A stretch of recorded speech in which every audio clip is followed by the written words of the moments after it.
بسم الله الرحمن الرحيم. ومن أحسن قولا ممن دعا إلى الله وعمل صالحا وقال إنني من المسلمين.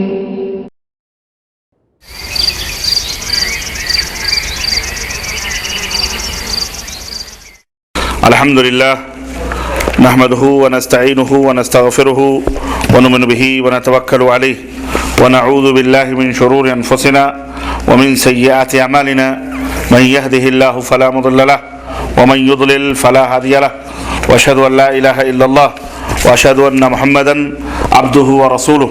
أما بعد فإن خير الحديث كتاب الله وخير الهدي هدي محمد صلى الله عليه وسلم وشر الأمور محدثاتها وكل محدثة بدعة وكل بدعة ضلالة وكل ضلالة في النار. قال الله تبارك وتعالى في كلامه المجيد: أعوذ بالله السميع العليم من الشيطان الرجيم. بسم الله الرحمن الرحيم. يا أيها الذين آمنوا اتقوا الله حق تقاته ولا تموتن إلا وأنتم مسلمون واعتصموا بحبل الله جميعا ولا تفرقوا. وقال تعالى في مقام آخر: ألف لام ميم ذلك الكتاب لا ريب فيه هدى للمتقين الذين يؤمنون بالغيب ويقيمون الصلاة ومما رزقناهم ينفقون. اللهم صل على محمد وعلى آل محمد كما صليت على إبراهيم وعلى آل إبراهيم إنك حميد مجيد. اللهم بارك على محمد وعلى آل محمد كما باركت على إبراهيم وعلى آل إبراهيم إنك حميد مجيد. تمام قسم کی حمد و ثنا کبریائی اور بڑائی اس اللہ عز و جل کے لیے لائق و زیبہ ہے جس نے ہمیں اور آپ کو پیدا فرمایا، اور بیش بہا درود و سلام اس ذات مبارکہ مطہرہ پر جن کا نام نامی اسم گرامی احمد مجتبیٰ محمد مصطفیٰ صلی اللہ علیہ وسلم ہے۔ برادران اسلام، نوجوان دوستوں، بزرگوں اور بھائیوں، آج بتاریخ 26 ربیع الاول 1429 ہجری مطابق 3 اپریل سال 2008 عیسوی کو المکتب التعاونی للدعوت والارشاد و توعیۃ الجالیات جبہ کے زیر اہتمام یہ جو پروگرام منعقد ہوا ہے، اس میں جس موضوع پر آپ حضرات سے گفتگو کرنے کی سعادت حاصل کرنے جا رہا ہوں، وہ بڑا ہی اہم اور بڑا ہی ضروری اور بڑا ہی بے مثال اور انوکھا موضوع ہے، اور وہ ہے قرآن کے دشمن۔ اللہ عز و جل سے دعا ہے کہ اللہ تبارک و تعالی ہمیں اور آپ کو اپنے اس کلام پاک اور اپنے کلام عزیز کی عزت اور اس کی تلاوت کی توفیق عطا فرمائے، اور اللہ تبارک و تعالی ہمیں اس کی سربلندی کے لیے قولاً اور عملاً ہمیں اس کی توفیق عطا فرمائے، آمین یا رب العالمین۔ دوستوں اور بھائیوں،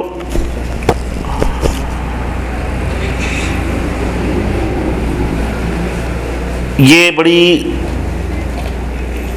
عجیب سی بات ہوتی ہے کہ اعلانات کے ذریعے لوگوں کو اطلاع کیا جاتا ہے کہ اللہ اور اس کے رسول کی باتیں ہوں گی، دین اسلام کا تذکرہ ہوگا، اپنے گزشتہ اسلاف کی سیرت اور ان کی تاریخ اور ان کے بارے میں کچھ گفتگو آپ حضرات سے کی جائے گی، مسلمانوں کو بتلایا جاتا ہے، اعلان کیا جاتا ہے۔ اس کے باوجود بھی ہم ایسے لوگ ہو چکے ہیں اور ایسے ہم سست یا مردہ دل ہو چکے ہیں کہ ہمارے ذہن و دماغ پر ان اعلانات کا اور ان تمام جد و جہد کا، کوششوں کا جو بیچارے کرتے ہیں، ان کا کوئی خاصا اثر نہیں پڑتا ہے۔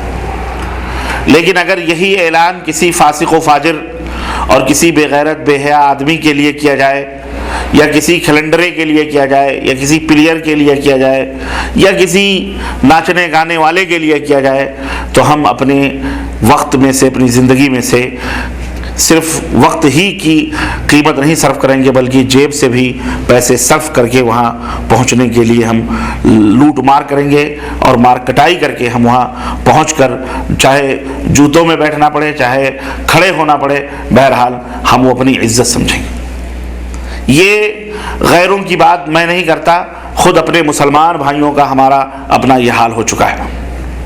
تو آپ یہ بتلائے کہ میں نے جو اس موضوع کو منتخب کیا ہے کہ قرآن کے دشمن، یہ قرآن کے دشمن بظاہر ہماری نظروں میں جو ہم سنتے ہیں دیکھتے ہیں، ہم غیروں کو سمجھتے ہیں۔ یعنی کچھ دنوں قبل کسی یورپین ممالک کے کسی ادیب نے، کسی رائٹر نے، جرنلسٹ نے، کسی اخبار لکھنے والے نے، کچھ ہفتے قبل کی بات ہے، شاید آپ کو معلوم ہو، اخبارات کے ذریعے، ٹیلی ویژنوں کے ذریعے، انٹرنیٹ کے ذریعے سے، کہ اس نے قرآن پاک کی توہین کی اور اس قرآن پاک کو مکمل اس نے فتنہ قرار دیا دور حاضر کا، اور کہا مسلمانوں کا جو یہ قرآن ہے یہ فتنہ ہے، یعنی پوری دنیا کے اندر یہ ایک بم ہے جس سے پوری انسانیت ہلاک اور برباد ہو جائے گی، اور جس کے اندر ایسی تعلیمات موجود ہیں کہ جن تعلیمات کے اوپر عمل کر کے دنیا ہلاکت و تباہ اور برباد ہو جائے گی۔ اس لیے اس نے اس موضوع پر ایک فلم بنائی، اس موضوع پر اس نے ایک ڈاکومنٹری تقریباً 15-20 منٹ کی فلم بنائی، اور اس نے فلم بنا کر کے یورپ میں، امریکہ میں، دنیا کے کونے کونے میں اس کو پھیلانے کی کوشش بھی کی۔ یہ اور بات ہے کہ اس کے خود مخالفین اس کے اپنے ملک میں، اس کے اپنے گھر میں پیدا ہوئے، اور لوگوں نے اسے جو ہے اس سے روکا، ڈسٹرب نہیں کرو، یہاں سے ہٹو، یہاں سے ہٹو، اگر بات کرنا ہے تو یہاں مت بیٹھو، سکون کے ساتھ بیٹھو، چپ چاپ سائڈ میں بیٹھو، ادھر بیٹھو۔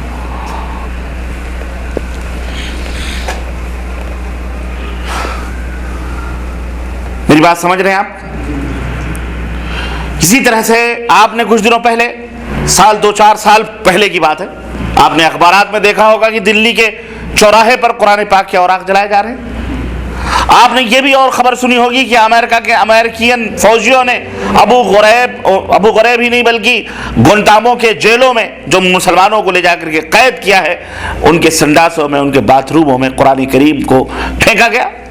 اور ابھی 2 دن پہلے کی بات ہے، میں نے انٹرنیٹ کے اوپر اپنے آنکھوں سے ایسے مناظر دیکھے کہ رونگٹے کھڑے کر دیے گئے کہ پیشہ ور طوائف ہیں، ان کے جسموں کے اوپر قرآن کریم کی آیتیں لکھ لکھ کر اس کو پہنایا گیا۔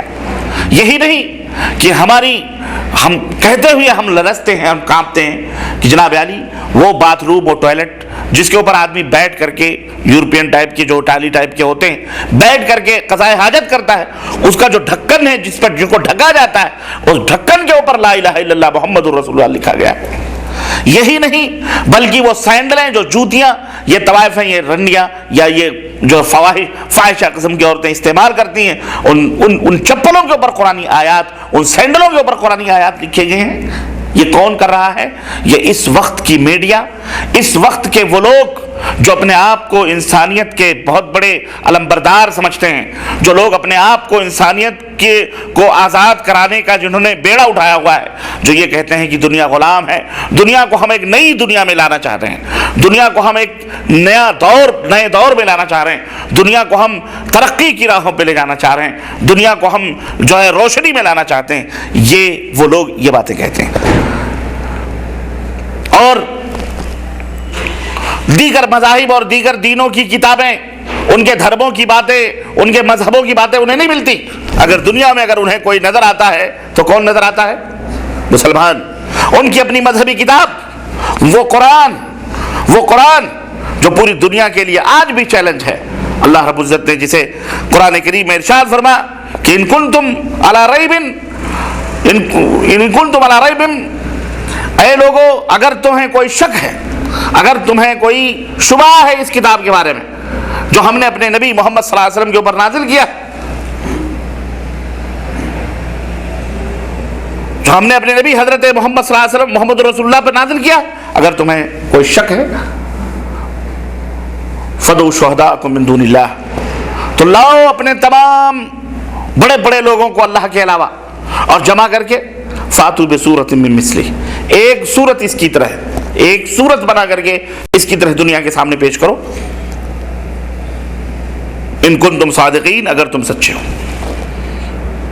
فَإِن لَمْ تَفْعَلُوا وَلَن تَفْعَلُوا، اور اللہ کہتا ہے اور اگر نہ کر سکو اور یقیناً نہیں کر سکتے تم اس قرآن کی طرح تو کوئی کتاب تم نہیں پیش کر سکتے، اس قرآن کی طرح کوئی کلام تم نہیں پیش کر سکتے، مر جاؤ گے، پوری دنیا میں جمع ہو کر کے اس قرآن کی طرح کوئی کلام پیش نہیں کر سکتی۔ اللہ کا چیلنج ہے فَاتَّقُوا النَّارَ الَّتِي وَقُودُهَا النَّاسُ وَالْحِجَارَةُ، تو اس آگ سے بچو جس کے ایندھن انسان اور پتھر بننے والے ہیں۔ وَعِدَّتْ لِلْكَافِرِينَ، جو کافروں کے لیے اتاری گئی ہے۔ میرے عزیزو، میرے دوستوں اور بھائیوں، یہ حالات ہیں دنیا کی کہ آج صرف ہماری جانوں ہی کی قیمت نہیں لگائی گئی، صرف ہمارے سروں ہی کی قیمت نہیں لگائی گئی، صرف ہمارے ملکوں کی قیمتیں نہیں لگائی گئی، بلکہ اب ہمارے قرآن اور ہمارے اپنے ایمان کی بھی قیمت دنیا کے سامنے رکھی جا رہی ہے، اور اب اسے بھی خرد برد کر کے اس کو بھی ہم سے چھیننے کی کوشش کی جا رہی ہے۔ ایسی صورت میں ہم کو کیا کرنا چاہیے؟ ایسی صورت میں ہم کو کیا کرنا چاہیے؟ ایسی صورت میں ایسی صورت میں ہمارے اوپر کیا ذمہ داریاں عائد ہوتی ہیں؟ ایسی صورت میں ہمیں کیا راہیں اپنانی چاہیے؟ یہ سب ہم سب کو سر جوڑ کر بیٹھ کر مل کر سوچنے کی ضرورت ہے۔ یہ صرف ایک معراج ربانی یا مولانا عبدالشکور یا مولانا منظور یا فلاں ان کی ذمہ داری صرف انہی کی نہیں ہے، ایز اے مسلم ہم سب کی ذمہ داری ہے۔ یا ایھا الذین آمنوا اتقوا اللہ حق تقاتہ، اے وہ لوگو جو ایمان لائے ہو اللہ سے ڈرو جیسا کہ ڈرنے کا حق ہے۔ ہر ایمان کے دعوے دار کو چاہیے کہ وہ تقوی اختیار کرے، وہ پرہیزگاری اختیار کرے جیسا کہ اختیار کرنے کا حق ہے۔ وَلَا تَمُوتُنَّ إِلَّا وَأَنْتُمْ مُسْلِمُونَ، اور جب تک سانس کے آخری لمحے تک، مرنے تک تمہیں مسلمان رہنا ہے۔ یہ نہیں کہ ہم نے کلمہ پڑھ لیا مسلمان ہو گئے بس اس کے بعد ہم کچھ بھی کرتے پھرے، نہیں، بلکہ اللہ فرماتا ہے وَلَا تَمُوتُنَّ إِلَّا وَأَنْتُمْ مُسْلِمُونَ، تم زندگی کی آخری سانسوں تک تمہیں اسلام میں رہنا ہے۔ اگر تم امان چاہتے ہو، اگر تم نجات چاہتے ہو، اگر تم خیر چاہتے ہو، بھلائی چاہتے ہو تو وَاعْتَصِمُوا بِحَبْلِ اللَّهِ جَمِيعًا، اور اللہ کی رسی کو مضبوطی کے ساتھ پکڑ لو، وَلَا تَفَرَّقُوا، اور ٹکڑے ٹکڑے نہ بنو۔ یہ ستیزہ کار رہا ہے ازل سے تا امروز، چراغ مصطفی سے شرار ابولہبی۔ یہ قرآن جب سے آیا، صاحب قرآن جب سے اس دنیا کے اندر آئے، میرے بھائیوں، میرے عزیزوں، بلکہ یہی نہیں، بلکہ جب سے یہ دنیا بنائی گئی اور اللہ تبارک تعالیٰ نے انسان کو پیدا کیا، بابا آدم کو، اماں حوا کو جنت میں رکھا، اور جنت میں رکھنے کے بعد اس کے بعد جب ان کو زمین کے اوپر اتارا تو کیا کہا؟ ان کو حکم دیا کہ سنو، اہبطوا، جاؤ زمین کے اندر اپنی روزی روٹی تلاش کرو، وہاں رہو۔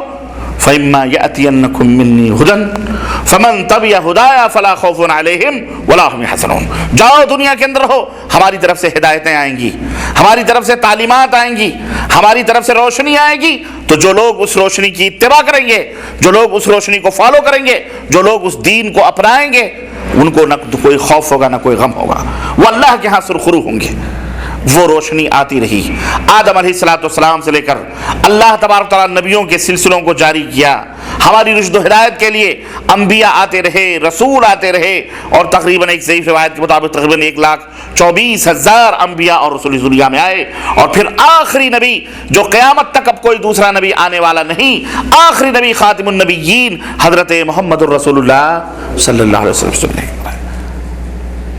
آخری کتاب دے کر کے قرآن کریم کہ یہی تمہارے لیے نجات کا ذریعہ ہے، اور اسی کے اوپر تم کو عمل کرنا۔ آخری کتاب قرآن کریم، یہ ہدایت، یہ روشنی اللہ تبارک تعالیٰ مسلسل ہر دور میں جب بھی ضرورت پڑی تب اس دنیا کے اندر اتارتا رہا، تاکہ کسی بھی بندے کو قیامت کے دن اعتراض کرنے کا حق نہ ہو کہ اللہ ہم کو تو پتہ نہیں تھا، ہم کو تو علم نہیں تھا، ہمارے پاس کوئی ڈرانے والا نہیں آیا تھا، ہمارے پاس کوئی کتاب نہیں آئی تھی، ہمارے پاس کوئی نبی نہیں آیا تھا، ہمارے پاس کوئی رسول نہیں آیا تھا، اے اللہ ہم کیا کریں، ہم تو اندھیرے میں تھے۔ نہ، اللہ تبارک تعالیٰ نے نبیوں کے سلسلوں کو اسی لیے جاری فرمایا، کتاب کو اسی لیے جاری فرمایا تاکہ اس کتاب کو نبیوں کی تعلیم کے مطابق اور ان کی تشریح اور ان کی توضیح کی روشنی میں پڑھا جائے اور اسی کے مطابق عمل کیا جائے۔ چنانچہ یہ قرآن کریم اس دنیا کے اندر اللہ تبارک تعالیٰ نے نجمن سبقن بوقت ضرورت اللہ تبارک تعالیٰ نے اس قرآن کو نازل فرمایا،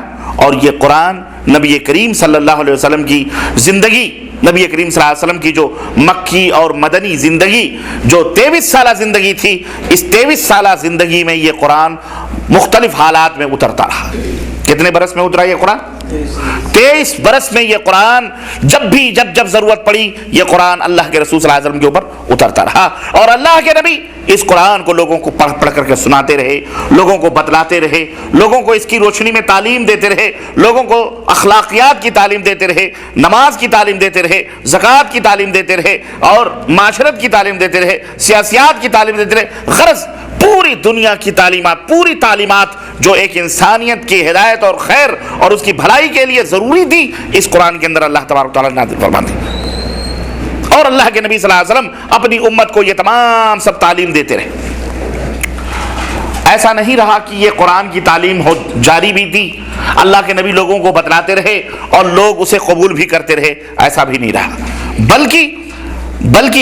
بلکہ اس کے معارضین، اس قرآنی دعوت کے مخالفین بھی کھڑے ہوئے، اور ایسے مخالفین کھڑے ہوئے، ایسے مخالفین مکے کے اندر خود، جس میں 40 برس تک اللہ کے رسول صلی اللہ علیہ وسلم نے اپنی بچپن سے لے کر کے جوانی تک کی زندگی گزاری، اس 40 برس کی زندگی میں بھی جب آپ کو امین کہا جاتا رہا، صادق کہا جاتا رہا، آپ کے ناموں کے حوالے پیش کیے جاتے رہے، معتبر بننے کے لیے، اپنے آپ کو معتبر بنانے کے لیے اللہ کے نبی کی عزت اور ان کی قسمیں کھائی جاتی تھیں، احوال اور عالم یہ تھے، لیکن اسی نبی نے جب اس قرآن کو پیش کیا تو اسی مکے کے اندر اس قرآن کے مخالفین بھی پیدا ہوئے، اور ایسے مخالفین پیدا ہوئے کہ اللہ تبارک تعالیٰ، اللہ کے نبی قرآن پڑھتے تو وہ شور مچاتے۔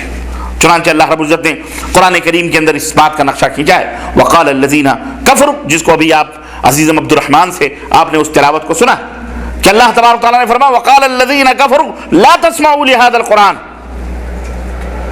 کافر کہتے ہیں اس قرآن کو نہ سنو، یہ پڑھتے ہیں اس قرآن کو مت سنو،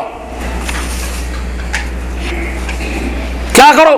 والغوا فیہ، چیخ پکار کرو، سیٹیاں بجاؤ، تالیاں بجاؤ، ناچو گاؤ، تاکہ یہ قرآن لوگ نہ سنیں، کیونکہ جب یہ قرآن لوگ سنیں گے تو پھر ہدایت پا جائیں گے، سیدھی راہوں پہ آئیں گے۔ والغوا فیہ، اور اس کے اندر شور اور ہنگامے کرو، لعلکم تغلبون، تاکہ ان کے اوپر غالب آ جاؤ، خود بخود یہ چپ چاپ ہو جائیں گے، خود بخود یہ خاموش ہو جائیں گے۔ اللہ رب العزت نے قرآن کریم میں فرمایا فَلَنُذِيقَنَّ الَّذِينَ كَفَرُوا عَذَابًا شَدِيدًا، ضرور بضرور ہم ان کافروں کو بڑا سخت عذاب سنائیں گے۔ اللہ کا کلام پڑھا جائے اور شور و غوغا ہو، اللہ کا کلام پڑھا جائے، سیٹیاں بجائی جائیں، اللہ کا کلام پڑھا جائے اور تالیاں پیٹو، اللہ کا کلام پڑھا جائے اور جو ہے ادھم مچاؤ، شور مچاؤ۔ اللہ فرماتا فَلَنُذِيقَنَّ الَّذِينَ كَفَرُوا عَذَابًا شَدِيدًا، جن کافروں کو ہم سخت عذاب دیں گے، وَلَنَجْزِيَنَّهُمْ أَسْوَأَ الَّذِي كَانُوا يَعْمَلُونَ، اور جو یہ اعمال کرتے ہیں سب سے برا بدلہ ہم اس کا انہیں عطا فرمائیں گے قیامت کے دن۔ اور قیامت ہی کی کوئی بات نہیں رہی، اللہ دنیا میں بھی دیتا ہے اور آخرت میں بھی تو دیتا ہے، اور وہ جہاں بھی دے وہ اس کی مرضی ہے، اس پہ کوئی کنٹرول یا اس کے اوپر کوئی گرفت نہیں کر سکتا۔ اللہ فرماتا ذَلِكَ جَزَاءُ أَعْدَاءِ اللَّهِ، یہ اللہ کے دشمن ہے۔ یہ جو قرآن پڑھا جاتا ہے اور شور شرابے کرتے ہیں، ہنگامے کرتے ہیں، چیخ پکار کرتے ہیں، یہ کون ہے؟ بولو، اللہ کے دشمن ہے۔ جو قرآن پڑھنے سے لوگوں کو روکتے ہیں، یہ کون ہے؟ اللہ کے۔ جو قرآن سے لوگوں کو بدزن کرتے ہیں، یہ کون ہے؟ یہ اللہ کے دشمن ہیں، کیونکہ قرآن یہ اللہ کا کلام ہے۔ تم اللہ کو غلط کہو یا اللہ کے کلام کو غلط کہو، دونوں ایک ہی ہے۔ اللہ میں اور اللہ کے کلام میں کوئی فرق نہیں ہے۔ تم کسی کی بات کو جھٹلاؤ یا کسی شخص کو جھٹلاؤ، دونوں میں کوئی فرق نہیں ہے۔ ایک آدمی کو کہہ دیا آپ نے تو جھوٹا ہے، ایک آدمی کو کہہ دیا کہ تیری بات جھوٹی ہے، دونوں باتیں کی ہے، چاہے ادھر سے کان پکڑو چاہے ادھر سے کان پکڑ لو۔ تو اللہ فرماتا ہے کہ ذالک جزاء اعداء اللہ، یہ اللہ کے دشمن ہیں جو قرآن سے لوگوں کو روکتے ہیں۔ ذالک جزاء اعداء اللہ، ذالک جزاء اعداء اللہ النار، ان دشمنوں کے لیے نار ہے، نار جہنم ہے۔ لہم فیہا خالدون، لہم فیہا دار الخلد، ان کے لیے اس کے اندر ہمیشہ ہمیش رہیں گے۔ اور جو ہماری آیتوں کا یہ انکار کرتے ہیں، ان آیتوں کے کیا انکار کا جو ان کو سزا دی جائے گی یہ وہ ہوگی کہ وہ جہنم کے اندر ہمیشہ ہمیش رہیں گے، جہنم کے اندر ہمیشہ ہمیش رہیں گے۔ یہ اللہ تبارک و تعالیٰ نے اسی زمانے میں اللہ عز و جل نے یہ بات لوگوں کے سامنے بتا دی تھی. اس کے باوجود بھی لوگ ہنگامے کرتے, اس کے باوجود بھی شور و شرابے کرتے, لیکن اللہ کا نبی اپنی دعوت کو پھیلاتا رہا, اپنی دعوت کو لوگوں کے سامنے دیتے رہے. وہ کبھی بھی ان باتوں سے نہیں چوکتے تھے. آج بھی چلتے چلتے وہ دور آیا. آج بھی اس سے یہ پتہ چلتا ہے کہ قرآن کے دشمن وہ ہوتے ہیں جو شیطان کے دوست ہوتے ہیں. قرآن کا دشمن وہ ہوتا ہے جو دنیا کے اندر فتنہ و فساد برپا کرنا چاہتا ہے. قرآن کے دشمن وہ ہوتے ہیں جو اللہ کا کھاتے ہیں لیکن اللہ کو کھاتے ہیں, اللہ کی زمین پر چلتے ہیں, اللہ کے دی ہوئی خیرات اور برکات سے فائدہ اٹھاتے ہیں, لیکن اللہ کی باتوں کو سننا نہیں چاہتے. وہ کون ہیں؟ وہ شیطان کے دوست ہیں, وہ قرآن کے دشمن ہیں. اور آج تک یہی معاملہ چلا رہا ہے کہ جتنے بھی کفار ہیں, مشرکین ہیں, یہودی ہوں, نصرانی ہوں, اکثر و بیشتر سب اللہ کو مانتے ہیں. یہ نہیں ہے سب اللہ کو مانتے ہیں, لیکن ہدایت اللہ رب العزت کس کو دیتا ہے؟ جس کے دل میں اللہ کا ڈر ہوتا ہے. یہ زبان سے تو کہتے ہیں کہ ہم اللہ کو مانتے ہیں, لیکن ان کے دل میں اللہ کا خوف نہیں ہے. اللہ کا وعدہ ہے الف لام میم ذالک الکتاب لا ریب فیہ. یہ الف لام میم یہ وہ کتاب ہے جس میں کوئی شک و شبہ کی بات نہیں. ھدی للمتقین, اس کے اندر ہدایت ہے, رہنمائی ہے, نجات ہے. کس کے لیے؟ متقیوں کے لیے, جن کے دلوں میں اللہ کا خوف ہے, اللہ کا ڈر ہے. لیکن جو صرف زبان سے کہتے ہیں اللہ, چاہے یہودی ہو, چاہے نصرانی ہو, چاہے بدھسٹ ہو, چاہے جین ہو, چاہے کوئی بھی ہو, زردشتی ہو, کوئی بھی ہو, جو زبان سے کہتے ہیں اللہ لیکن ان کے دلوں میں اللہ کا خوف نہیں, اللہ کا ڈر نہیں, تو پھر ایسے لوگوں کو ہدایت نہیں ملتی, ہدایت انہی کو ملتی. تو آج جو کچھ بھی یہ ہو رہا ہے میرے عزیزو, جو کچھ بھی یہ ادھم چوکڑی مچائی گئی پوری دنیا کے اندر, پہلے ہمارے ملکوں کو غصب کیا گیا, سب کو غصب, ہماری بہو بیٹیوں کی عزت و آبرو غصب کی گئی اور کی جا رہی ہے, اور جو کچھ بھی ہو رہا ہے خیر یہ تو بہت ہلکا تھا. لیکن اب ہمارے ایمان کے اوپر جب نوبت آئی ہے, ہمارے ایمان کے اوپر جب بات آئی ہے, ہمارے قرآن کو ہم سے بدزن کرنے کی بات آئی ہے, اور جیسا کہ میں نے بتلایا کہ یہ آج کی بات نہیں رہی, شروع سے یہ معاملہ رہا ہے.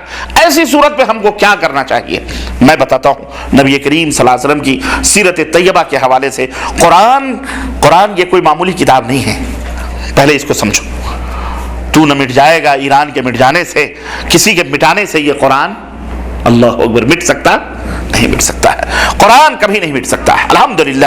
بلکہ اللہ رب العزت نے قرآن کی خصوصیت یہ فرمائی ہے اِنَّا نَحْنُ نَزَّلْنَا الذِّكْرَ وَإِنَّا لَهُ لَحَافِظُونَ. مٹانے والے مٹ گئے, ختم ہو گئے, اس دنیا سے چلے گئے, لیکن اللہ فرماتا ہے ہم نے اس قرآن کو اتارا ہے اور ہم اس کی حفاظت کی ذمہ داری لیں. پچھلا تجربہ رہا ہے, پچھلے نبیوں کو کتابیں دی گئیں, تختیاں دی گئیں, صحیفے دیے گئے, توریت دیے گئے, زبور دیے گئے, انجیل دیے گئے. ظالموں نے, ان یہودیوں نے, ان خنزیر کے کھانے والے, تن کے گورے, من کے کالے, ان یورپیوں نے, اور ان کیا کہتے ہیں اپنے آپ کو عیسائی نہیں کہتے ان کو, کرسچن نصرانیوں نے, انہوں نے کیا حشر کیا, خرد برد کیا اپنی مرضیوں سے. یکتبون الکتاب بایدیہم, کتابیں باتیں لکھ کر کے اسی بائبل کے اندر شامل کری, انجیل کے اندر شامل کری, اور کہتے تھے ھذا من عند اللہ, یہ اللہ کی طرف سے اتر کے آئی ہوئی بات. ان ظالموں نے کم خیانت نہیں کی. اللہ نے ایسے نہیں کتے بلی بندر بنائے, ان کو ایسے نہیں بنائے. انہوں نے بڑی بڑی نالائقی حرکتیں کی ہیں, اور آج تک اللہ رب العزت جو قرآن میں فرمایا وَضُرِبَتْ عَلَيْهِمُ الذِّلَّةُ وَالْمَسْكَنَةُ, آج تک یہ ذلیل و رسوا ہیں یہودی, اور انشاءاللہ قیامت تک ذلیل و رسوا رہیں گے انشاءاللہ تبارک تعالیٰ. یہ کبھی عزت و آبرو کی زندگی نہیں پا سکتے. لیکن یہاں ایک بات اور آپ سمجھ لو, اگر ہماری زندگی بھی ان کے نقش قدم کے پر چلی تو ہم بھی انہی کے اندر شامل ہو جائیں گے. اگر ہماری زندگی, ہمارا کردار, ہمارا ایمان, ہمارا عقیدہ, ہمارا عمل, ہماری دنیا انہی یہود و نصارہ کے نقش قدم پر چلی, ہم چلے اسی پر, تو یاد رکھو ہم بھی انہی کی طرح ہو جائیں گے. ہم میں کوئی سرخاب کے پر نہیں لگے کہ ہم نے لا الہ الا اللہ محمد رسول اللہ پڑھ لیا اور باقی پوری زندگی ہم نے یہود و نصارہ کے طرز پر گزاری تو ہم مسلمان رہے. نہ, ایسا نہیں ہو سکتا, ایسا نہیں ہو سکتا. اللہ کے رسول صلی اللہ علیہ وسلم نے فرمایا ہے, یہ صحیح حدیث ہے, کہ من تشبہ بقوم فہو منہم, جو کسی قوم کی مشابہت اختیار کرتا ہے وہ اسی میں سے ہو جاتا ہے. اور اللہ کے رسول صلی اللہ علیہ وسلم نے فرمایا کہ افترقت الیہود علی 71 فرقہ, یہودی 71 فرقوں میں بٹے, والنصارى 72 فرقوں میں بٹے, وستفترق امتی علی 73 فرقہ, اور میری امت 73 فرقوں میں بٹے گی. ایک ہاتھ ہم اور آگے رہیں گے. اللہ کے حبیب فرماتے ہیں میری امت ایک ہاتھ یہود و نصارہ سے آگے رہے گی، کلھا فی النار، سب کے سب جہنم میں جائیں گے، الا واحدہ، سوائے ایک کے۔ قالوا وما ہی یا رسول اللہ، صحابہ کرام نے کہا اللہ کے نبی وہ کون سی فرقہ، وہ کون سی جماعت ہے؟ قال ما انا علیہ واصحابی، جس پر میں ہوں اور میرے صحابہ، جس دین، جس عقیدے اور جن منہج اور جن باتوں پر میں ہوں اور میرے صحابہ ہیں، قیامت تک آنے والے جو لوگ اس کو مضبوطی سے پکڑے رہیں گے وہی لوگ جنت میں جائیں گے، باقی میری امت کے 72 فرقے کے لوگ کہاں جائیں گے؟ بولو بولو، جہنم میں جائیں گے۔ کل حزب بما لدیہم فرحون، آج تو ہم نے نہ جانے کتنے فرقے بنا بنا کر کے اپنی اپنی پارٹیوں میں خوش ہیں، ہم جنتی ہو کر ہم جنتی ہو کر ہم جنتی، یہی تول لو، یہود و نصارہ کے نقش قدم پہ چلو گے تو اسی طرح سے ہو جاؤ۔ یہود و نصارہ کی پوری خصوصیتیں قرآن کریم میں اللہ رب العزت نے بیان فرمائی، ان کے پورے پول کھولے ہیں کہ وہ کیا کیا کرتے تھے۔ اتخذوا احبارهم ورهبانهم اربابا من دون اللہ، ان کی یہود و نصارہ کی ایک چال یہ بھی تھی اور ایک عادت سیئہ بری عادت یہ بھی تھی کہ وہ اپنے مولویوں اپنے پیروں کو الرب بنا لیتے تھے، یعنی اپنا آنکھیں بند کر کے جو حضرت فرما رہے ہیں سب صحیح ہے، حرام ہے تو حرام، حلال ہے حلال، جس کو چاہیں حلال کریں جس کو چاہیں حرام کریں، سب پیروں اور مولویوں کے ہاتھوں میں دیا ہوا تھا اور اپنا ٹھرے مار کے سوتے تھے، وہ دنیا میں مشغول تھے، جو آرڈر آ گیا چرچ سے، جو آرڈر آ گیا ان کے اپنے عبادت گاہ سے، خلاص وہی حق ہے وہی سب کچھ ہے، ان کو کچھ فکر نہیں تھی کہ ہمیں بھی کچھ کرنا۔ آج ہماری بھی یہی حالت ہو چکی ہے کہ نہیں ہو چکی ہے؟ آج ہم بھی دنیا میں مشغول ہیں، بلڈنگیں بنانے میں، کار بنگلے یہ وہ جمع کرنے میں، دین کون سیکھے گا؟ دین کے لیے چندہ دے دیتے ہیں، مدرسے ہم نے قائم کیا اور خلاص 10 روپے چندہ دے دیے، ہم عہدے سے بری ہو گئے، زکوٰۃ صدقات میل کچل اٹھا کے مدرسوں کو دے دیے، مولویوں کو دے دیے، ختم بھائی، جو حضرت فرما رہے وہ صحیح۔ نہ، یہ دین مختلف ہے، یہ دین پچھلے دینوں سے ذرا اس کا انداز الگ ہے۔ اللہ کے رسول صلی اللہ علیہ وسلم نے اس دین کی ذمہ داری یہ بتلائی ہے کہ بلغوا عنی ولو آیہ، تم میں کا ہر شخص مبلغ ہونا چاہیے، ایک آیت کریمہ تمہیں یاد ہے اپنے بھائی تک پہنچانے، اسے پہنچاؤ، انتظار نہ کرو فلاں عالم آئیں گے تو روکیں گے، آپ کو معلوم ہے یہ حرام ہے، آپ کو معلوم ہے کہ یہ برا ہو رہا ہے، آپ کو معلوم ہے کہ یہ نبی کی شریعت کے خلاف یہ کام ہو رہا ہے، آپ کو دلیل کے ساتھ معلوم ہے، کھڑے ہو جائیے، سینہ تان کے کھڑے ہو جائیے اور کہیے یہ حرام ہے، یہ ہم نہیں ہونے دیں گے، اگر طاقت ہے تو، اور اگر طاقت نہیں ہے، الٹا مار پڑنے کی طاقت ہے تو زبان سے کہہ دو، زبان سے کہہ دو یہ غلط ہے، نہ انتظار کرو کہ معراج ربانی فلاں مولانا ٹھکانے آئیں گے تب جا کر کے کریں گے، ہم تو عالم نہیں، نہ، اگر آپ کو علم ہے تو آپ بولیں، نہیں علم ہے بات الگ ہے، علم نہیں ہے تو بات بولو، تب زبان بھی نہیں کھولنی ہے، یاد رکھو۔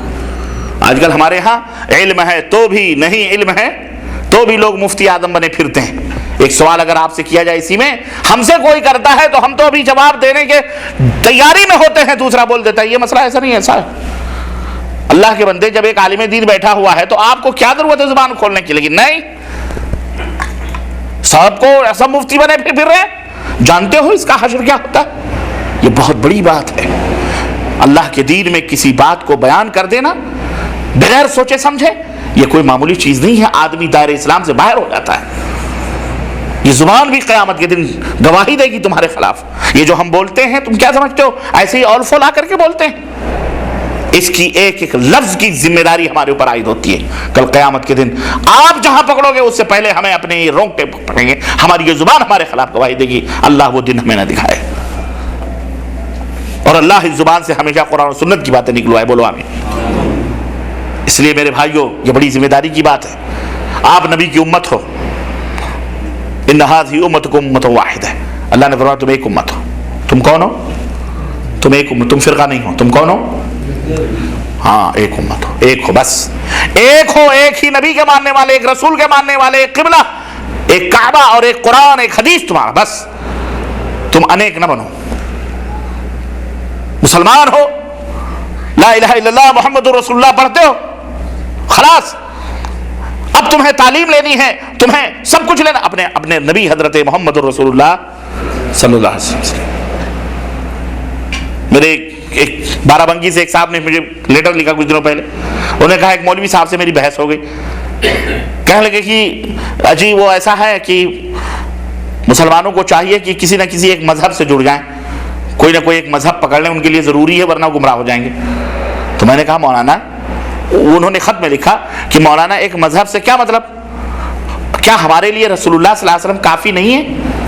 کیا ہمارے لیے سوال سنو، کیا ہمارے لیے رسول اللہ صلی اللہ علیہ وسلم کافی نہیں ہے؟ تو مولوی صاحب نے کہا تو کیا آپ نے دین ڈائریکٹ رسول اللہ صلی اللہ علیہ وسلم سے لیا ہوا ہے؟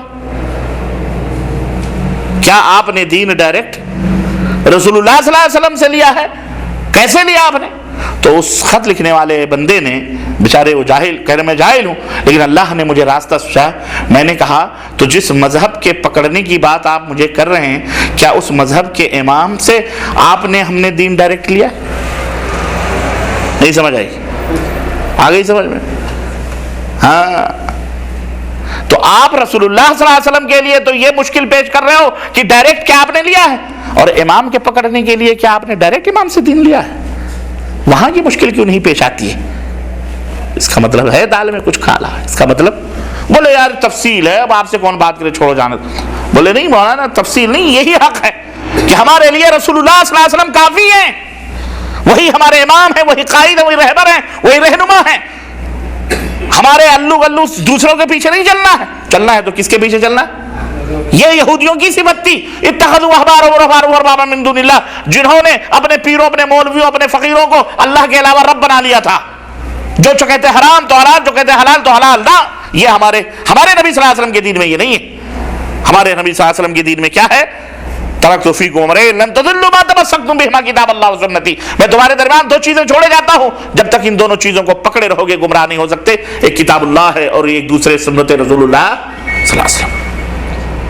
میرے عزیزوں، میرے دوستوں، عرض کرنے کا مطلب یہ ہے کہ یہود و نصارہ اسی قرآن کے خلاف انہوں نے پہلے سے بھی یہ ذرا موبائل بند کر لو پلیز. میں سمجھتا ہوں کون سا امریکہ فتح ہو رہا ہوگا، آپ جا رہے ہیں فتح کرنے، وہاں سے بیت المقدس سے کوئی صدا آ رہی ہوگی آپ کو بلانے کے لیے، تھوڑی دیر کے لیے، 1 گھنٹے کے لیے بس پلیز. یہ جوال جنجال ہے. دیکھو کوئی بند کر دو، شاید ان کو نہیں معلوم ہوگا بند کرنے کی. اللہ تعالیٰ سکون عطا فرمائے. اللہم صلی علی محمد وعلی آل محمد کما صلیت علی ابراہیم وعلی آل ابراہیم انک حمید مجید. اللہم بارک علی محمد. میرے بھائیوں، میرے عزیزوں، یہ بڑے نازک ایام گزرتے ہیں. ہم بڑی مشکلوں کے بعد آپ تک بڑی مشکلوں تک پہنچتے ہیں. یہ مکاتب جعلیات، یہ دعویٰ سینٹرز، یہ بیچارے کوشش میں رہتے ہیں کہ آپ کے کچھ وقت جو بھی ملتے ہیں اللہ اور اس کے رسول کے لیے آپ جو ہے کچھ باتیں سننے کے لیے یہاں اکٹھا کیے جائیں. یہ ہزاروں ریال خرچ کیے جاتے ہیں تاکہ ان کو کیا غرض پڑی ہے سعودیوں کو آپ کو بٹھا کر کے یہاں عزت سے قالینوں پر آرام سے بٹھا کر سکون کے ساتھ کیا ضرورت پڑی ہے ان کو؟ ہمارے ملک میں تو بہت کم ہی لوگ ایسا کرتے ہیں، یا اپنے مولوی کو بلا کر کے اپنی کروا کے نکال دیتے ہیں. ان غریبوں ان کو کیا پڑی ہے جبکہ یہ کسی ان کو، لیکن نہیں، اللہ نے دیا فکر ہے، سوچ، اور یہی فکر سوچ ہمیں ہونی چاہیے. اس لیے ہمیں لبیک کہنا چاہیے بڑی خوشی کے ساتھ. اپنے کاروبار 1 گھنٹے کے لیے بند کر کے چلو چلتے ہیں، آج اللہ رسول کی بات ہوگی. یہ یہاں نجات کا ذریعہ ہے یہاں بیٹھنا. اللہ کے رسول صلی اللہ علیہ وسلم فرماتے ہیں کہ مجتمع قوم فی بیت من بیوت اللہ، جب بھی کوئی قوم اللہ کے گھروں میں سے کسی گھر میں بیٹھتی ہے، کہیں جمع ہوتی ہے اور پھر وہ ذکر اللہ اور اللہ کا وہ ذکر کرتے ہیں، تو اللہ تبارک و تعالیٰ ان کا ذکر اپنے قریبی فرشتوں میں فرماتا ہے. ان کا ذکر کہاں فرماتا ہے؟ ہاں، جو ملائکہ مقربین ہیں ان کا ذکر وہاں ہوتا. اور یہی نہیں بلکہ اللہ کے رسول صلی اللہ علیہ وسلم فرمایا کہ فرشتے وہاں اترتے ہیں، اللہ کی رحمتیں نازل ہوتی ہیں، اللہ کی برکتیں نازل ہوتی ہیں. اور جب مجلس کا آخری وقت آتا ہے اور مجلس برخاست ہوتی ہے تو پکارنے والا پکار کے کہتا ہے، اے لوگو اپنے گھروں کی طرف پلٹ جاؤ، اللہ نے تمہارے گناہوں کو معاف فرما دیا ہے. میرے بھائیوں، میرے عزیزوں، ایک تو یہ مجلسیں انشاءاللہ ہر ماہ لگیں گی. انشاءاللہ ہم حائل سے آئیں گے اور مختلف زبانوں کے لوگ آئے ہیں، ہم حائل سے آئیں گے انشاءاللہ، اور ہماری مجلس ہر مہینے لگے گی. ویسے تو یہاں پہ جو آپ کے مکتب میں اب تو پرماننٹ الحمدللہ ایک عالم دین مدینہ یونیورسٹی کے فارغ اور ایک علمی خاندان، علمی گھرانے کے جو ہے شخص مولانا عبدالشکور صاحب مدنی، جن کے والد محترم بھی مولانا عبدالحق صاحب وہ بھی عالم دین ہیں، وہ الحمدللہ آپ کی خدمت کے لیے یہاں متعین کیے گئے ہیں. اب آپ کو حجت اور آپ کو کہیں بھاگنے فرار کی راہ نہیں ملے گی. آپ کو کوئی مسئلہ کوئی بات پوچھنی ہے, آپ انہیں پکڑیے. آفس میں کتاب چاہیے, قرآن چاہیے, کیسے چاہیے, وہ اس لیے ان کو رکھا گیا کہ وہ آپ کی خدمت میں, آپ کی دینی معلومات میں, قرآن اور سنت کی روشنی میں آپ وہ علم حاصل کریں. اب آپ بھاگ نہیں سکتے, اور اب یہاں علم حاصل کریں. علم حاصل کرو گے, اور سب سے بڑا یہ قرآن کا علم, کیونکہ قرآن ہی یہ سب کو معلوم ہے کہ قرآن چھین لیا جائے تو مسلمان برباد ہو جائیں گے. لیکن ایک بات اور یاد رکھو, اور پوری دنیا کے لوگوں کو یہ بات کان کھول کر کے سن لینی چاہیے کہ یہ تمہاری اپنی مذہبی کتابیں نہیں ہیں جن میں تم نے خرد برد کر کے اور اس کو برباد کر دیا ہے. یہ اللہ کی کتاب قرآن کریم ہے, جس کی حفاظت کی ذمہ داری خود اللہ تبارک و تعالیٰ نے لی ہے. اور یہ کتاب اللہ قیامت کی صبح تک انشاءاللہ تبارک و تعالیٰ اسی طرح جیتا اور جاگتا پوری دنیا میں روشنی پھیلاتا رہے گا انشاءاللہ تبارک و تعالیٰ. اس کو مٹانے والے مٹ جائیں گے, اور تم جاؤ, یہ بھی ہم کہتے ہیں, پوری دنیا کے قرآن کو جمع کر کے کسی دریا میں ڈال دو, یا 15-20 برس تک کے لیے پابندی لگا دو کہ کوئی کتاب دنیا میں نہ چھپے. ہمارا دعویٰ ہے کہ تمہارا تو نام و نشان ختم ہو جائے گا, لیکن جتنے قرآن کے پڑھنے والے اس وقت موجود ہیں اس کے کئی گنا انشاءاللہ 20 برس کے بعد قرآن پڑھنے والے ہماری جماعتوں میں, ہمارے مسلمانوں کی سب موجود ہیں انشاءاللہ تعالی. کیونکہ قرآن صرف ان کتابوں میں محفوظ نہیں ہے, قرآن مسلمانوں کی چھاتیوں پہ لکھا ہوا ہے, مسلمانوں کے دلوں پہ لکھا ہوا ہے, مسلمانوں کے سینوں پہ لکھا ہوا ہے. الحمدللہ یہ قرآن مٹنے والا نہیں ہے. رشیا نے کسی زمانے میں پابندی لگائی تھی, رشیا نے, روس نے, جب پورے صوبوں کو اس نے اپنے قبضے میں کیا تھا. اور آج سے 15-20 سال 15-16 سال پہلے جب یہ پورے کنٹریز ٹوٹے, پورے ولایات اور صوبے الگ الگ ہوئے, تب جا کر کے ان بیچاروں کو, مسلمانوں کو آزادی ملی. اس وقت عالم یہ تھا کہ کچھ اسٹوڈنٹس مدینہ یونیورسٹی پڑھنے آئے, بخارا کے, ترمذ کے اور رسیا کے سارے تقریباً 25-30 تھے, سارے کے سارے حافظ قرآن تھے. لوگوں نے ان سے پوچھا کہ وہاں تو قرآن ممنوع تھا, کوئی پڑھاتا ہوا ملے تو اسے سولی پہ چڑھا دیا جاتا تھا, کسی کے گھر میں ملے تو اس گھر کو بلڈوزر چلا دیا جاتا تھا, آخر تم نے قرآن کیسے حفظ کیا؟ انہوں نے کہا کہ ہمارے باپ داداؤں نے گھر کی آخری کمروں میں بیٹھ کر زبانی طور پر قرآن حفظ کرایا, اور الحمدللہ ہمارے شہروں میں ہر گھر کے اندر حافظ قرآن موجود ہے. اور آج بھی میں آپ کو بتاؤں, مصر کے اندر باقاعدہ ایک بستی ہے, پورا ایک قریہ ہے, ایک بستی, جس کا بچہ مرد سے لے کر عورت تک آج تک الحمدللہ حافظ قرآن ہے. آج تک اس کو قریۃ الحفاظ ہی کہا جاتا ہے. اور آج بھی ہمارے ہی ملکوں کے اندر الحمدللہ ہزاروں لاکھوں حفاظ قرآن الحمدللہ موجود ہیں, جو صبح شام قرآن کو رٹ رہے ہیں, یاد کر رہے ہیں اللہ کے فضل کرم سے. یہ قرآن یہ ذلیل کیا ہم سے چھینیں گے, اور اس کی توہین کرتے ہیں, اس کے دشمنی کرتے ہیں. یہ خود اپنی قبریں اپنے ہاتھوں سے کھود رہے ہیں, یہ خود ذلیل و رسوا ہوں گے. ہمارے اسلام, ہم بھی ایک دھرم کے ماننے والے ہیں, مسلمان ہیں. تم بھی کہتے ہو کہ ہم موسیٰ علیہ السلام کے ماننے والے یہودی ہیں, تم بھی کہتے ہو کہ ہم عیسیٰ علیہ السلام کے ماننے والے عیسائی ہیں. ہم نے تو کبھی کسی بائبل کی توہین نہیں کی, ہم نے تو کسی وید کی توہین نہیں کی, ہم نے تو کسی زبور اور انجیل کو ہم نے نہیں جلایا. ہم نے تو نبیوں, ہم مسلمانوں کا تو ہمارا ایمان اور عقیدہ یہ ہے کہ ہم اپنے نبی پر ایمان لانے کے ساتھ ساتھ اگر ہم موسیٰ پر ایمان نہ لائیں تو مومن نہیں, ہم عیسیٰ کے اوپر ایمان نہ لائیں تو مومن نہیں. ہماری کشادہ ظرفی, وسعت ظرفی اور عالی ظرفی کا عالم تو یہ ہے کہ ہمارا قرآن مکمل طور پر پچھلی کتابوں کی تصدیق کر رہا ہوا ہوتا ہے, جس کے اندر اللہ تعالیٰ نے فرمایا کہ جو اس میں اترا اور جو اس سے پہلے جو کتابیں اتری, قرآن کی خصوصیت یہ ہے کہ ان پچھلی کتابوں کی بھی یہ تصدیق کر رہی ہے. صرف اس کا قرآن کا جرم یہ ہے کہ تمہاری نالائقیوں کے پردے فاش کیے ہیں قرآن نے. یہودیوں کے, نصرانیوں نے جو گھوٹالے کیے, قرآن نے وہ پردے فاش کیے ہیں. حرام کو کیسے یہ حلال کرتے تھے, حلال کو کیسے یہ حرام کرتے تھے, کیسے یہ زنا کرتے تھے, کیسے بدکاریاں کرتے تھے, کن انداز سے یہ اللہ کو دھوکہ دینے کی کوشش کرتے تھے, کیسے انہوں نے اللہ کے دین کے ساتھ گڑبڑی کری, اور کیسے لوگوں کو قتل کرتے تھے, کیسے ظلم و فساد کرتے تھے. قرآن کریم میں پورے کرتوت اللہ تعالیٰ نے ان کے بیان فرمائے. معلوم ہے کہ نہیں معلوم ہے آپ کو؟ سورہ بقرہ پڑھو, یا بنی اسرائیل اذکروا, یا بنی اسرائیل اذکروا, یہ بنی اسرائیل کون ہے؟ یہی یہود و نصارہ ہے. یہ کون ہے؟ ان کو قرآن سے دشمنی کیوں ہے یہ بھی سنتے چلو. ان کو قرآن سے دشمنی کیوں ہے؟ تم سے دشمنی کیوں ہے معلوم ہے؟ بتاؤ. ان کو قرآن سے دشمنی یہ ہے کہ یہ پرانی تاریخ اپنی یاد کرو. کعبہ کو کس نے تعمیر کیا؟ بابا ابراہیم علیہ السلام. بابا ابراہیم کے کتنے بیٹے تھے؟ 2 بیٹے تھے. کتنے بیٹے تھے؟ 2 بیٹے تھے. بڑے بیٹے کا نام کیا تھا؟ اسماعیل. اور چھوٹے بیٹے کا نام کیا تھا؟ اسحاق. حضرت اسماعیل کہاں پیدا ہوئے؟ کہیں بھی پیدا ہوئے؟ مکے میں آئے. ان کی والدہ کا نام کیا تھا؟ بولو. ہاجرہ. ان کے والدہ کا نام کیا تھا؟ ہاجرہ. ماں اور بیٹے کو چھوڑ کے گئے اور اس کے بعد تاریخ آپ کو معلوم ہے، کعبہ تعمیر ہوا، زمزم کا کنواں نکلا، سب کچھ ہوا. معلوم ہے کہ نہیں معلوم ہے؟ اس کے بعد حضرت اسحاق علیہ السلام پیدا ہوئے اور ان کی اماں کا نام کیا تھا؟ سارہ. حضرت اسحاق علیہ السلام کی اماں کا نام سارہ تھا.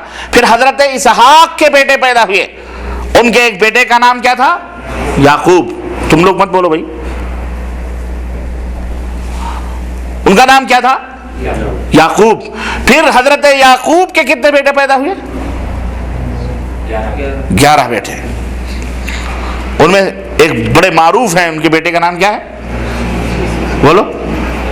یوسف علیہ السلام. ماشاءاللہ. ہاں. اب حضرت اسحاق علیہ السلام حضرت ابراہیم کے صاحبزادے، یہ رہ گئے فلسطین شام کی طرف، اور حضرت اسماعیل کہاں گئے؟ مکے کی طرف، عربوں میں. یہاں بنو جرہم کا قافلہ ہے اور یہاں عرب آباد ہوئے. کون آباد ہوئے؟ عرب. اور وہاں حضرت اسحاق علیہ السلام فلسطین اور ملک شام اور اسی علاقے میں رہ گئے. وہاں سے نبوت کا سلسلہ چلا. اسحاق کے بیٹے یعقوب نبی بنے، یعقوب کے بیٹے یوسف نبی بنے، یوسف کے بیٹے ان کے بیٹے نبی بنے، پھر ان کے بیٹے نبی بنے، پھر ان کے بیٹے نبی بنے. تقریباً 40,000 انبیاء علیہ السلام کا ایک سلسلہ ہے جو چلا. یعقوب علیہ السلام ہی ان کا لقب تھا اسرائیل. ان کا لقب کیا تھا؟ ایل مانے اللہ عبرانی زبان میں، اور اسرا مانے بندہ. اسرائیل عبداللہ. سمجھ رہے؟ تو حضرت یعقوب علیہ السلام کا لقب کیا تھا؟ اسرا. بولو. اسرائیل. ان کا لقب تھا یعقوب علیہ السلام کا.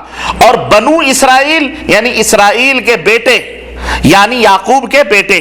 بنو یعقوب کہہ لو یا بنو اسرائیل. تو یہ بنو اسرائیل کا سلسلہ وہیں سے کہاں سے چلا؟ حضرت یعقوب علیہ السلام سے چلا. اور پھر یہ سلسلہ چلتا رہا. اسی میں پھر یہ حضرت عیسیٰ علیہ السلام تک یہ سلسلہ چلا. حضرت عیسیٰ علیہ السلام تک کا یہ سلسلہ چلا. اور انبیاء انہی کے قبیلوں میں آتے رہے، انہی کے خاندان میں آتے رہے. جب حضرت عیسیٰ کے بعد نبی عربوں میں پیدا ہوئے اور مکے کے اندر حضرت محمد الرسول اللہ صلی اللہ علیہ وسلم کی ولادت ہوئی اور نبوت کا تاج آپ کے سر پہ سر مبارک پر رکھا گیا، جبکہ یہ بنی اسرائیل جو یہودی تھے یہ انتظار کرتے تھے کہ نبی آخری جو آنے والا ہے وہ ہم میں آنے گا. یہ انتظار میں تھے، جبکہ ان کی کتابوں کے اندر بھی حضرت عیسیٰ علیہ السلام نے خوشخبری دی تھی کہ میرے بعد جو نبی آئے گا اس کا نام احمد ہوگا. لیکن وہ کہتے تھے وہ ہم میں آئے گا. لیکن اب وہ ان میں نہ آ کر کے اللہ تبارک و تعالیٰ نے کیا کیا؟ نبوت کس میں بھیجی؟ عربوں میں. کہ یہاں مکے کے اندر یہاں سے ان کی دشمنی شروع ہو گئی. یہ ان میں کیسے نبی آ گئے؟ یہ لوگ تو جاہل ہیں، یہ لوگ تو جاہل ہیں.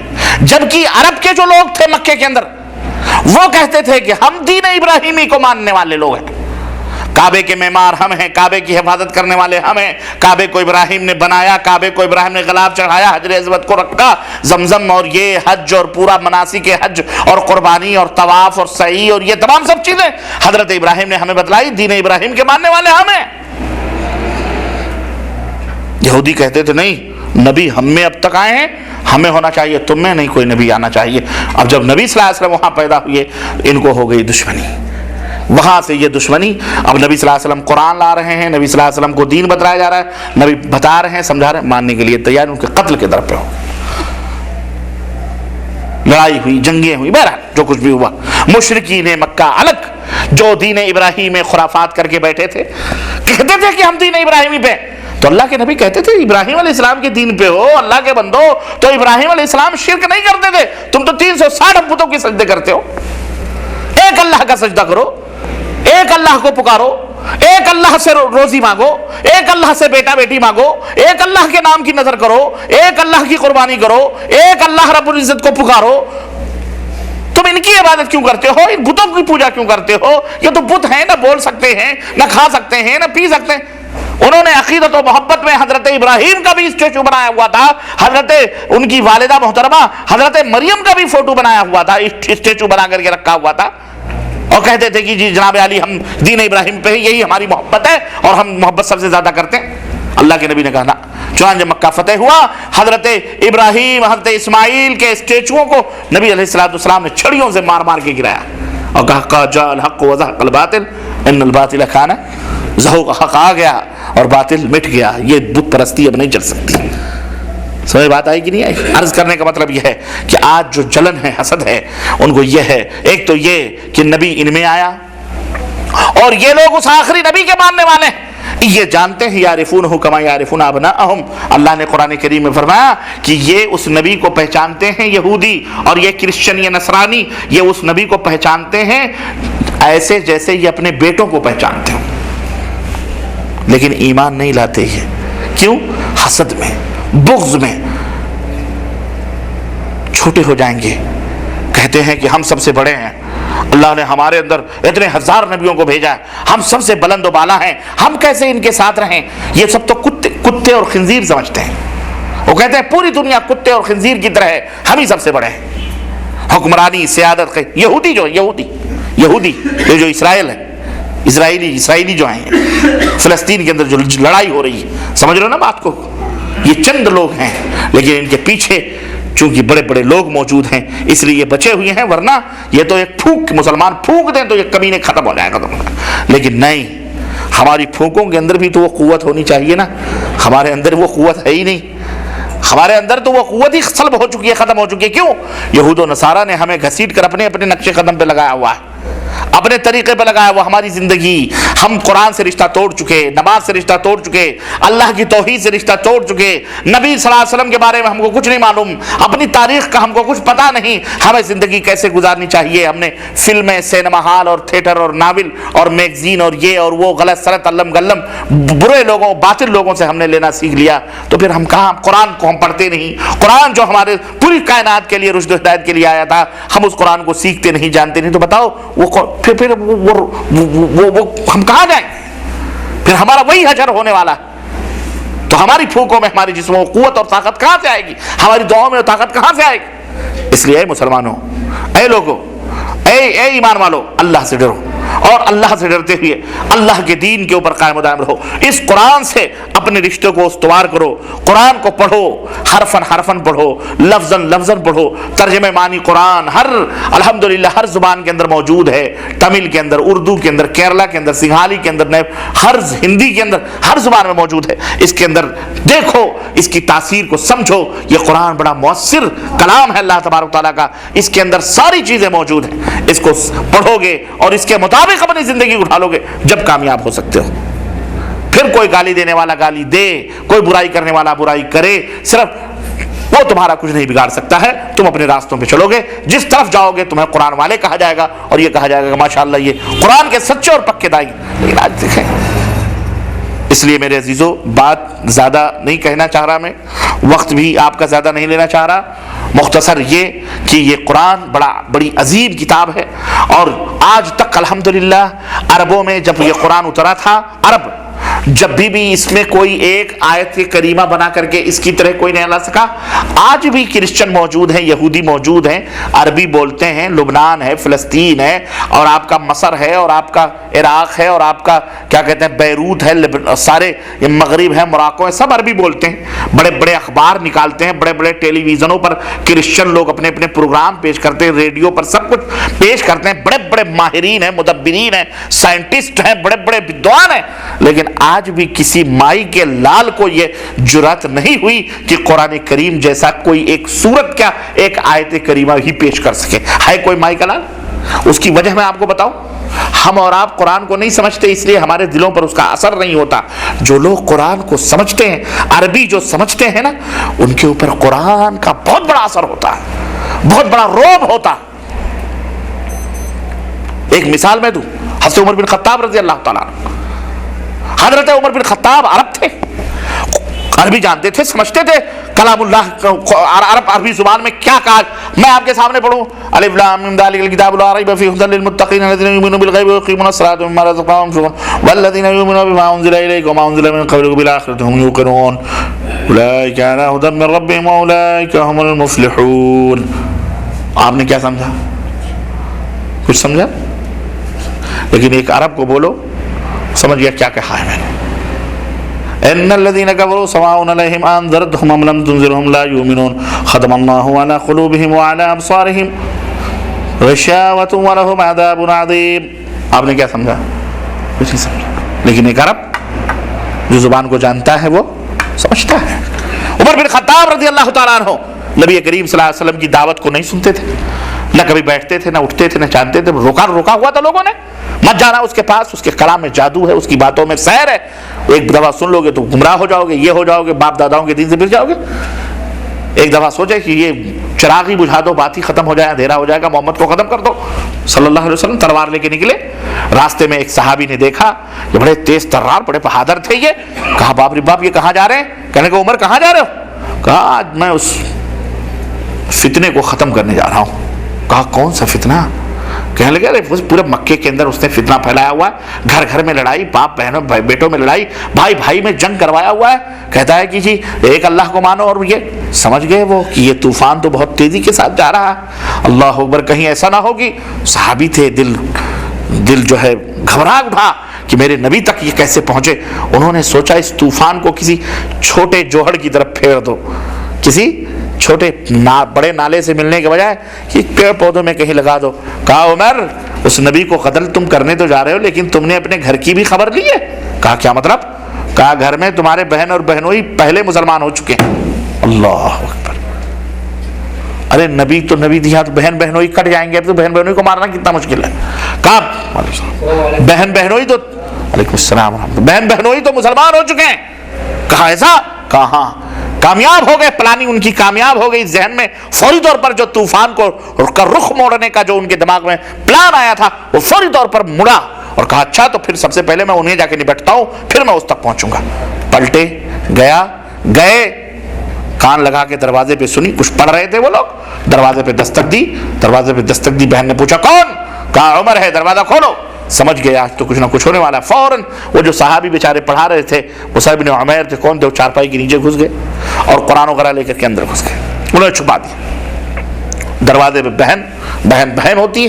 جس باپ کا خون بھائی کی رگ میں دوڑتا ہے اسی باپ کا خون بہن کی رگ میں بھی دوڑتا ہے. اس لیے بہن کو بھائی سے کوئی خوف نہیں ہوتا. بہنوئی ڈر جاتا ہے لیکن بہن نہیں ڈرتی. بہن نے دروازہ کھولا. کہا کیا پڑھ رہے تھے تم لوگ؟ کہا کچھ بھی پڑھ رہے تھے. کہا نہیں، جو ہم نے سنا ہے کہ تم لوگ دونوں مسلمان ہو چکے ہو. اب بات جب کھل گئی تو بہن نے کہا ہاں بے شک ہم مسلمان ہو چکے ہیں. کھینچ کے تھپڑ جو ہے بہنوئی کو دیا. اب بہنوئی کے خون جب دیکھا تو بیوی تڑپ گئی کہ میرے شوہر کو استعمال چھڑانے کے لیے آئی، تو بہن کو بھی ایک تھپڑ کھینچ کے دیا اور بہن کے بھی جسم سے چہرے سے خون پڑا. تب بہن بلبلا اٹھی. کہا عمر تم ایک قطرے یا چند قطرے خون گرانے کی بات کر رہے ہو؟ ارے میرے جسم کے ٹکڑے بھی کر دو، پھر بھی میں اپنے نبی کے دامن کو چھوڑ کر کسی اور کی طرف جانے کے لیے تیار نہیں. میں نے جو کلمہ پڑھا ہے میں اس کلمے کے اوپر ثابت قدم رہوں گی. میرے جسم کے ٹکڑے کر دو، ہم کبھی اس دین سے پھر نہیں سکتے. جاؤ تمہیں جو کرنا ہے کر لو. جب عمر نے یہ جرأت دیکھی، اور بھی بہن بھی کمزور ہوتی ہے بھائی کے سامنے، لیکن اگر کھڑی ہو جائے تو بھائی سوچنے پر مجبور ہوتا ہے. جب دیکھا کہ بہن اس طرح سے ڈٹ گئی تو اس نے کہا اچھا مجھے وہ کلام سناؤ جو کلام تم پڑھ رہی تھی. کیا ہے وہ کلام جس کو پڑھ کر کے تم مسلمان ہو گئے ہو؟ چنانچہ قصہ مختصر یہ کہ بہن نے وہ کلام پڑھنا شروع کیا، قرآن. جب وہ قرآن پڑھنا شروع کیا، اللہ اللہ اللہ اللہ، ایک ایک لفظ عمر کے سینے میں اترتا جا رہا تھا. آنکھوں سے آنسو جاری ہو گئے اور کہا بند کرو. قرآن بند کیا اور وہاں سے اٹھے اور فوراً زید بن ارقم جہاں نبی کریم صلی اللہ علیہ وسلم اپنے ہمراہیوں کے ساتھ وہاں بیٹھے ہوئے تھے، وہاں جا کے دروازے پہ دستک دی. خوفزدہ تھے مسلمان، چند لوگ تھے، زیادہ نہیں تھے، اقلیت میں تھے، مکے کی سرزمین تھوڑے لوگ تھے.